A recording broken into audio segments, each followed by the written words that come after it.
Добрый день, дорогие друзья! Вы на канале Мода с Владанной. Сегодня у меня для вас шапочка. Эта шапочка на мне. Она цилиндрической формы с абсолютно круглым донышком, с козыречком и отложными бортиками. Вот вы сейчас на эту шапочку смотрите спереди, и я вам ее показываю сзади вид. Вот круглое донышко, отворотик, вид сбоку,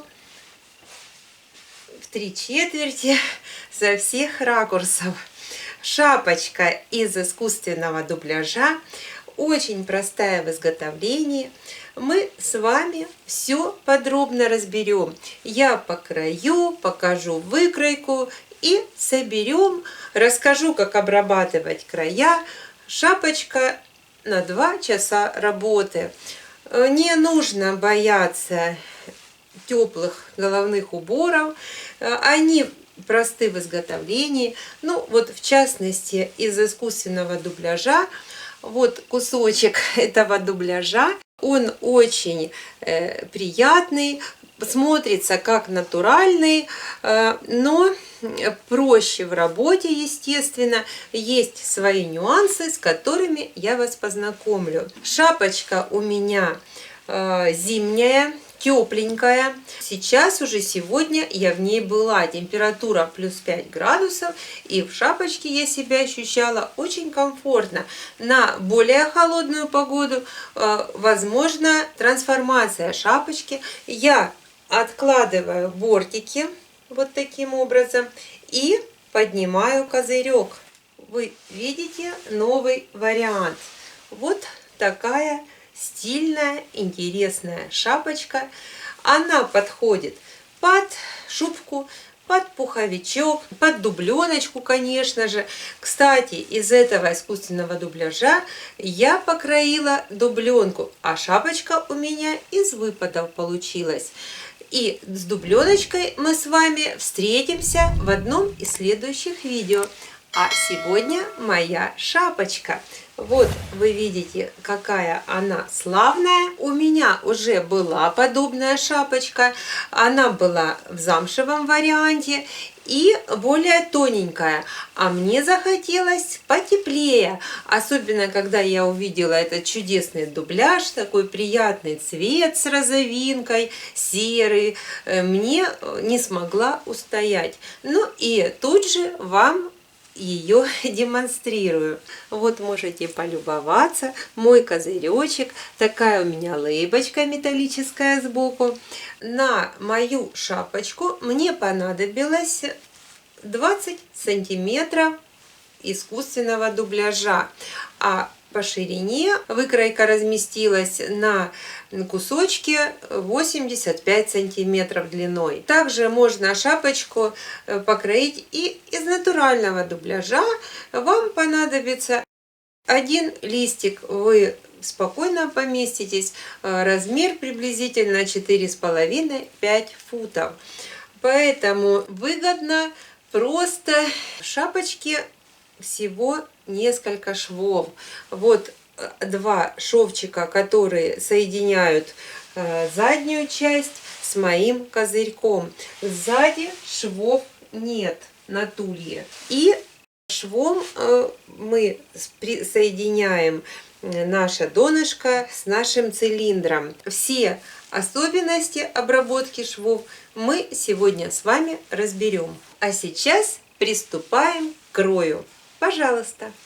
Друзья, перед вами моя выкройка оригинальная, которую я наколола на дубляж и разлинеяла контур, по которому сейчас будем вырезать мою шапочку. Вы видите размеры. Выкройка состоит из 3 деталей. Это круг, который является донышком шапочки. Передняя часть лобная, переходящая в козырек, и задняя часть с отворотом по низу. Мой объем головы 58 сантиметров, но здесь Вот вы видите, длина окружности 60 сантиметров. Я даю 2 сантиметра на свободу, учитывая, что шапочка выкраивается из дубляжа искусственного, и мех имеет свою толщину. Несмотря на то, что мех очень мягкий, очень приятный, я, увидев этот дубляж, не смогла пройти мимо и купила его, потому что понимала, что мне хочется много чего из этого дубляжа себе сделать. Во-первых, шапочку. Шапочка любимая. Я уже подобную шапочку хорошо поносила, заносила, и поэтому захотела себе еще одну. Вот эта шапочка, она из замша, и она уже изрядно поистрепалась. Вот такой здесь козыречек, отворотики. Она двойная и с подкладочкой на нашем донышке. Вот вы видите эту шапочку. И увидев дубляж, мне захотелось ее сделать в новом, повторить себе в новом качестве. Понравился цвет, все понравилось. Так, далее эту шапочку я разложила на выпаде. Остался выпад от дубленочки, которую вы тоже увидите в дальнейшем. И безотходное производство мое любимое, на нем поместится моя шапочка. В принципе, если, допустим, не на выпаде, а покупать ткань, то нужно для этой шапочки 20 сантиметров. Вот у меня в готовом виде моя деталь 18 сантиметров плюс припуски по сантиметру. Все детали помещаются, если их разложить в ряд с припусками, занимают 85 сантиметров. Поэтому вам необходимо приобрести 20 сантиметров дубляжа. Можно 22 сантиметра или 25, потому что, опять же, могут отрезать неровно. И вы поместитесь этим головным убором. Значит, здесь что основное? У меня 2 шва, которые будут проходить вот в лобной зоне попереду, в местах втачивания нашего козырька. Вот эти части, которые сшиваются. И потом мы пришиваем наше донышко. Сейчас я выкраиваю, и мы дальше с вами все будем оговаривать и разбираться. Я уже нарисовала мылом сантиметровые припуски, и по ним аккуратненько вырезаю. Причем я стараюсь вырезать за верхний слой так, чтобы не портить мех. То есть я вот ножничками прохожу по самому верху, не подрезая, не обрезая мех. Вот я вырезаю деталь, разворачиваюсь и аккуратненько, потихонечку, не спеша, вот это все мы срезаем, оставляя сантиметровый припуск.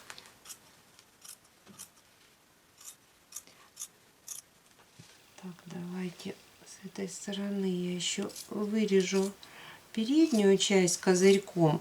Вот здесь изображен до меточки наш козыречек. Вот его выступающая часть 6 сантиметров, а 8,5 сантиметров это часть, которая сшивается. Вот это 2 детали, которые сшиваются вот по размеру 8,5 сантиметров по длине. Также важно на дубляже сразу показать направление ворса. Вот направление долевой. Я его определила, и детали все располагаются. Вот козыречек у меня по направлению ворса. Вот я стрелочкой. И здесь все в одном направлении. чтобы не получилось, что там, допустим, эта деталь в этом направлении, а козырек развернулся в другом, чтобы отлив по шапочке цвета также совпадал, потому что может быть так, что он не виден в изделии, а может отличаться, то есть козырек будет темнее, а задняя часть светлее. И также желательно, чтобы это направление вот козырька совпадало с донышком. Все эти нюансы нужно учитывать на первой стадии, в начале вот размещения выкройки. Все метки мы намечаем мылом. Так. Также у меня здесь меточки я указала. Это окружность головы, ну в данном случае 60 сантиметров у меня со свободой. Я разделила вот на 4 части. И эти точки, вот эти метки, мне нужно изобразить на наших боковинках. И вот эта точка с центра спинки, вот она. А здесь, соответственно, центр спинки вот здесь. Это перед. Перед у меня проходит по моему козырьку, по передней части. Поэтому в дальнейшем мы, когда будем вшивать наше донышко, нам обязательно нужно будет совместить эти точки.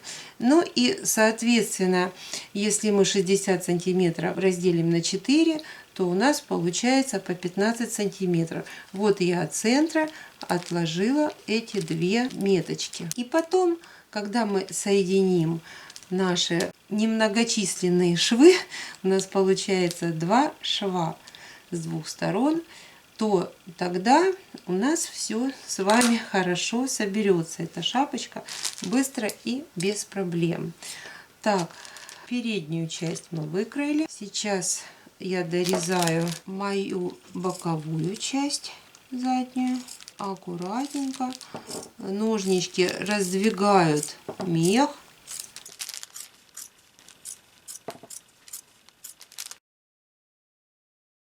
Естественно, край еще лишнее все убираем, проходим. Две основных детали мы вырезали, осталось донышко. Вот мой круг. Аккуратненько мы сейчас его вырежем. Шапочка простая в изготовлении. Я вам сейчас покажу технологию обработки края. Есть два варианта возможных, но я вам покажу максимально простой вариант, с которым справится любой новичок. Настолько красивый дубляж, настолько интересный, вот практически на расстоянии сложно понять. Кажется, что вот он натуральный, вот он по ощущениям, вот по внешнему виду очень похож на натурального барашка, то есть каракуль. Очень натуральный вид у него. Это еще раз подтверждает, что искусственный мех не хуже натурального, но зимой проверим, насколько он теплый. Поэтому будем надеяться, что и эти критерии нас порадуют. Шапочку мы вырезали. Теперь меточки у меня все есть. Я хочу поставить единственную насечку. Вот у нас направление. Это спинки.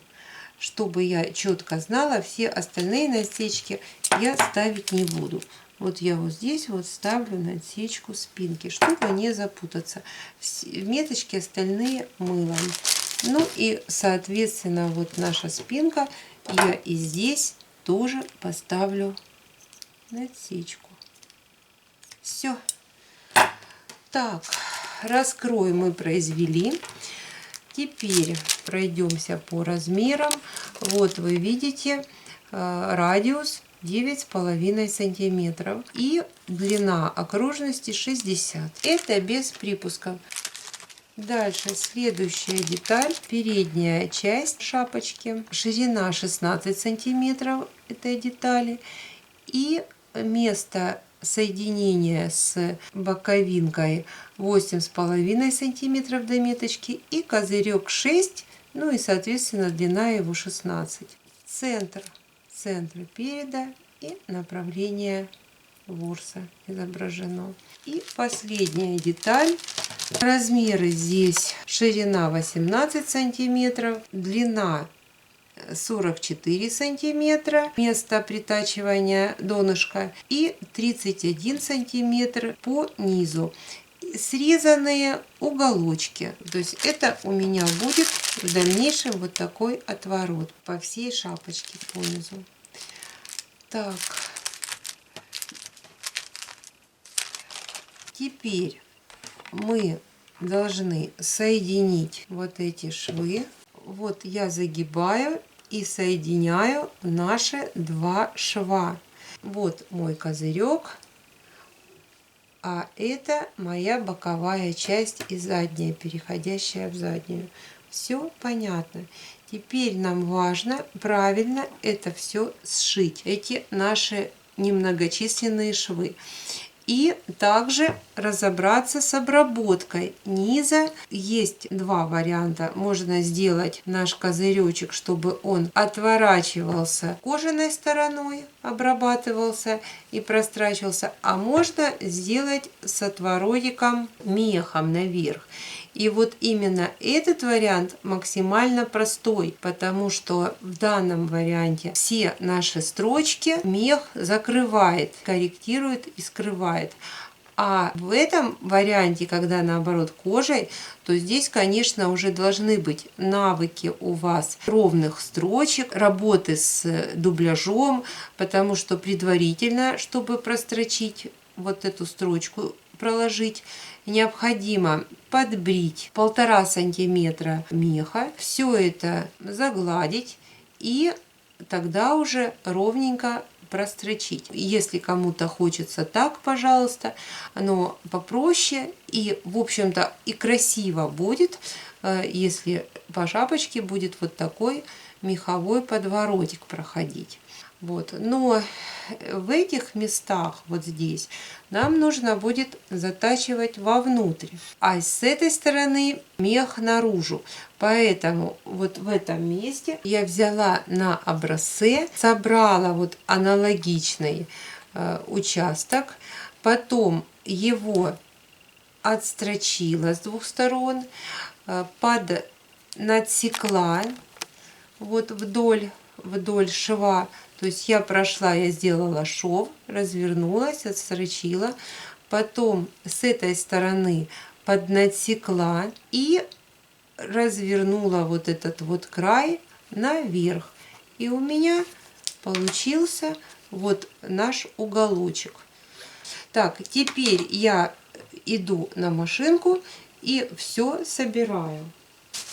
Вот я собрала наши два шва. Здесь какой нюанс? Обязательно в районе меточки нужно поставить закрепку. Вы прострочили, назад вернулись и несколько раз вот здесь вот все это зафиксировали, потому что это важно, чтобы здесь у нас не разрывалось. Так, что еще? Я обрезала уголочки. Вот я вырезала уголочки. Для чего? Для того, чтобы потом, когда я буду отворачивать наш мех, чтобы у меня вот здесь не было лишних припусков. Поэтому вот эти уголочки мне нужно будет вот таким образом застрочить, вот буквально 1,5 миллиметра. И потом вывернуть. Оно все легко загнется. И здесь я уже проложила мылом 2-сантиметровый припуск. Для чего? Для того, чтобы когда я буду на машинке отстрачивать, я должна буду вдоль этой линии выкладывать край моей шапочки, чтобы я видела, чтобы у меня все было ровно, чтобы у меня не получилось где-то шире, где-то уже. А когда я вижу эту линию четко мылом нарисованную, то, соответственно, я вот к ней прикладываю и прострачиваю. То есть главный момент — это повырезать уголочки, чтобы у вас потом здесь не было лишней грубости, и наметить 2-сантиметровым контуром линию. Теперь что дальше? Я планирую вот наш шов разложить на 2 стороны. Можно снять, подбрить мех, вот чтобы он был аккуратнее, и на машинке прострочить вот таким образом. Развернуться, дойти, развернуться и вернуться. Мы этим швом еще дополнительно зафиксируем вот наш разрезик и отстрочим, чтобы он держал форму, чтобы он не был пухлым, а был плоским. В данном случае строчка будет на лапку 7 миллиметров.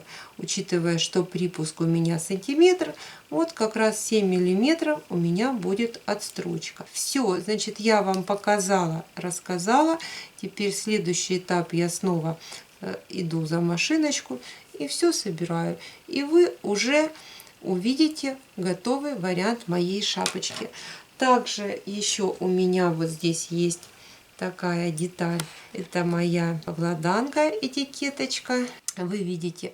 И я подберу место. Это мой логотип. Он выполнен в металле. На головных уборах, на сумочках я всегда вот металлические лейбочки я обязательно как украшение использую. Ну вот здесь я еще подумаю, где мне ее разместить. Но это уже на готовом изделии. Кстати, на шапочке очень хорошо можно потренироваться перед тем, как браться за дубленочку, за более сложное изделие. А на шапочке можно достаточно быстро ее пошить. Сможете получить навыки по крою изделия в дубляже, по стачиванию, по обработке края, швов, отстрочки. Все это на шапочке можно потренироваться. Это просто, это не должно вас пугать, а наоборот вдохновит на дальнейшую работу с дубляжом. Как я люблю, все всегда просто. Так, ну что, пойду дальше вырабатывать. Закончила, собрала свою шапочку. Все достаточно быстро получилось. Вот эти наши 2 шовчика. Я их растрочила, упластила. Потом пришила наше донышко. Донышко я не отстрачивала, учитывая, что шапочка мягенькая. Мне не захотелось давать здесь строчку, чтобы не пошла волна и не было лишней грубости, чтобы этот край оставался таким же мягким, и строчка и машинка это все не растянула и не испортила вот эту вот легкость. Красота в простоте. И вот чтобы не было лишних обработок ненужных, вот здесь максимально все просто. Отворот у меня обработка края получилась вот такая. Строчка потерялась в мехе. Ее вообще не видно. Поэтому, если где-то есть погрешности, какая-то кривизна строчки, то в данном случае все это нивелировалось и смотрится аккуратненько и красиво. Отстрочка производилась с одной стороны, разворот. В этом месте я еще сделала закрепку и вернулась к нашему донышку. А вот потом уже с изнаночки я вдоль моей линии разрезала 2 стороны, вот поднатсекла и развернула мой припуск на лицо. А потом лишнее убрала вот на уголочках, зашила изнутри и все это настрочила. Вы видели, что было мылом намечен контур, к которому мне надо было прикладывать мой край. И вот благодаря этому все края получились ровными. Ну, опять же, если где-то что-то у вас шире, то элементарно ножничками вот лишний припуск можно подрезать. Все это подкорректировать, распушить. Поэтому достаточно простая технология, можно сказать, для начинающих, для новичков. Донышко пришивалось строго по моим меточкам, по моим надсечкам. Потом все я выгладила на формочке. Можно формочку сделать с помощью 3-литровой баночки донышка и разложить полотенечко на эту баночку и сверху натянуть шапочку. То есть можно разные варианты из подручных материалов сделать формочку. Так как шапки мы шьем не часто, а разово, вот так на 3-литровой банке, просто можно это все наутюжить. Шапочка, вы видите, не нужны ни подборта, ни подкладочка. Вот в чем прелесть искусственного и натурального дубляжа. Красивый мех, красивая кожа, и все это само себя украшает, а также украшает свою хозяйку. Я эту форму шапочки люблю предлагать своим клиентам. Много различных вариантов было пошито в разном цвете, в молочном колорите. Верх был довязиком, а низ также молочной овчинкой. Такой был интересный дубляж. И я эту шапочку буквально несколько раз надела, она мне тоже очень нравилась. И понравилась она моим клиентам, и меня уговорили ее продать. Поэтому не знаю, как долго я поношу эту шапочку. Дочка сегодня уже на нее глаз положила. Поэтому шапочка получилась очень стильной и симпатичной. Надеюсь, я вас вдохновила. Дерзайте. Удачи в изготовлении новой шапочки. Шапок, капюшонов, капоров много не бывает. Поэтому творим, шьем себе побольше. Надеюсь, вам понравился сегодняшний вариант моего креатива. Пишем комментарии, ставим пальчик вверх, лайки, поддерживаем мой канал, подписываемся. Всего вам доброго, до скорых встреч!